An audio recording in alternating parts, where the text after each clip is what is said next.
समाज अगर बच्चियों पर भरोसा जताए, लड़कों पे तो लोग पढ़ाते लिखाते रहते हैं लेकिन उतना अच्छा रिजल्ट लड़के दे नहीं पाते।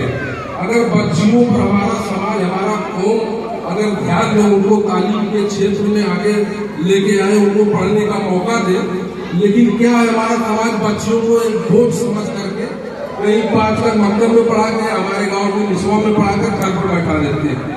अगर बच्चियों को मौका दे तो तालीम के आगे, तालीम के मैदान में अपना नाम रोशन करेगी, समाज का नाम रोशन करेगी, गांव का नाम रोशन करेगी। अभी आप देख रहे हैं IAS PCS में तमाम मुस्लिम बच्चियों ने बढ़िया रैंक हासिल किया है। बच्चों के मुकाबले बच्चियां ज्यादा तालीम घर में रहती हैं, बढ़िया से तालीम हासिल करेगी। लड़कों को देखते हैं कहीं जहाँ चौराहे पे खड़ा है, कहीं वहाँ टंकी पे खड़े हैं, कहीं वहाँ सिगरेट पी रहे हैं। और हमारा गार्जियनशिप भी कमजोर हो रहा है। गार्जियनशिप जब मजबूत रहेगी तो बच्चे जो है पढ़ेंगे लिखेंगे, अपने मैदान तालीम के मैदान में आगे जाएंगे। लेकिन गार्जियनशिप कमजोर होने के बाद बच्चे क्या है, देख रहा हूँ यहाँ के मशीनों की भीड़ खड़ी है, कहीं वहाँ मैदान में मशीनों की भीड़ खड़ी है, 12 बजे 1 बजे तक बच्चे घूमते रहते हैं। यही बच्चे बेकार हो जाएंगे, पढ़ेंगे लिखेंगे नहीं, तब यही समाज जो है बोझ बन जाएगा।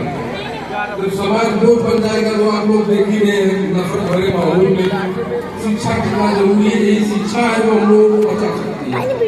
जब हम लोग तालीम हासिल करेंगे, अपने बच्चों को सही तालीम देंगे, गार्जियनशिप बच्चों का घर का मजबूत रहेगा, तब बच्चे सब तालीम हासिल करेंगे। बच्चियों को मौका नहीं दिया जा रहा, बच्चियों को भी बोझ बनाकर घर में बैठा दिया जाता है।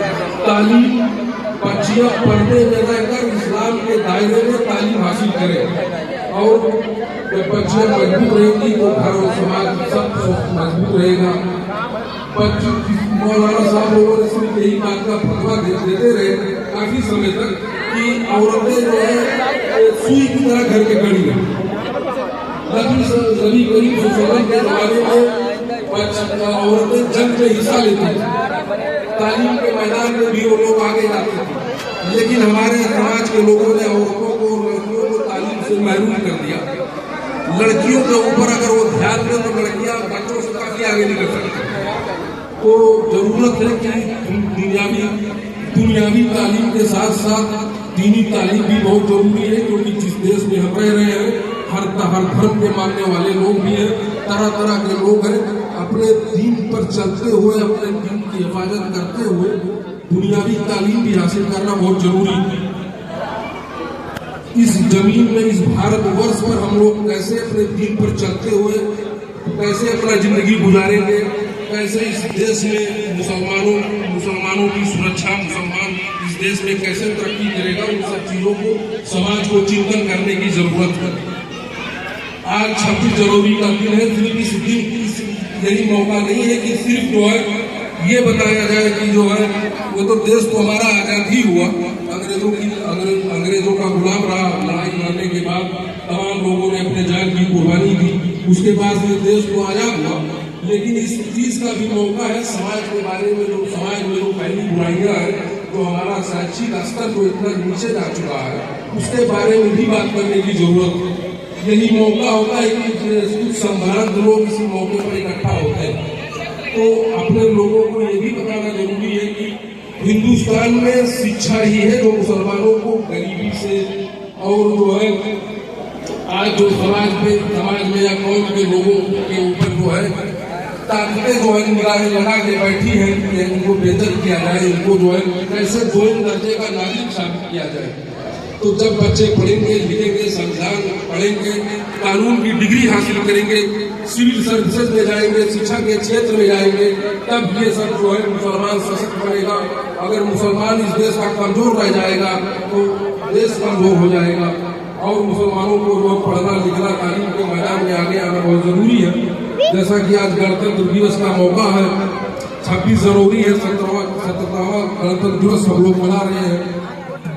अंग्रेजों की गुलामी से देश आजाद हुआ। तमाम क्रांतिकारियों ने, तमाम लोगों ने अपने खून की आहुति दी, अपना जीवन बलिदान कर दिया।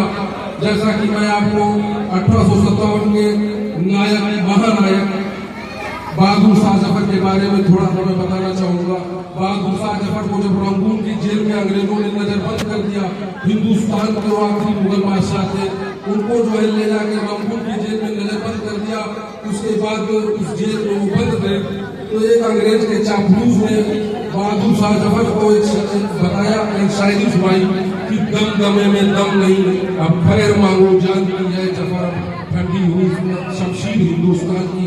तो उस 80 साल के शेर बूढ़े शेर ने कील उठाया, उस जेल की दीवार पर लिख दिया कि गाजियों में दूर रहेगी जब तक ईमान की, तक लंदन तक हिलेगी नेक हिंदुस्तान की। तो ये देश तमाम लोगों के बलिदान के बाद ये देश आजाद हुआ। तमाम लोगों ने फांसी के फंदे को चुमा, भगत सिंह को फांसी हुई, उधम सिंह को जो फांसी हुई, तमाम अशफाकुल्लाह खां साहब को फांसी दे दिया गया। तमाम क्रांतिकारियों के जो बलिदान के बाद ये देश आजाद हुआ। उसके बाद जो जब देश आजाद हुआ तो हमारे देश में सन 1950 में जो है संविधान बनकर तैयार हुआ। जैसा कि छोटे भाई जन्मलाल ने बताया कि 2 साल 11 महीना समथिंग ऐसे कुछ बताया समय लगा संविधान को बनने में। उसके बाद देश में संविधान बना, तब से हमारा देश ये सुचारू रूप से संविधान पर चल रहा है। लेकिन कुछ ताकतें संविधान को कमजोर करने की कोशिश कर रही है। लेकिन जब संविधान के जानने वाले लोग, संविधान को पढ़ने वाले लोग, उसका आलमबरदार जो संविधान को लेकर चलने वाले जब तक जीवित रहेंगे, संविधान कमजोर नहीं होगा। जब संविधान रहेगा तो ये देश सुरक्षित रहेगा और अपने लोग संविधान के अधिकारों को जानकर अपना हक और हिस्सा लाने के लिए, अपनी लड़ाई लड़ने के लिए आगे आएंगे। ज्यादा समय न रहते हुए, टाइम बहुत ज्यादा हो गया, इन्हीं बातों के साथ अपना वक्तव्य खत्म करता हूँ। बहुत बहुत धन्यवाद। जय हिंद, जय भारत।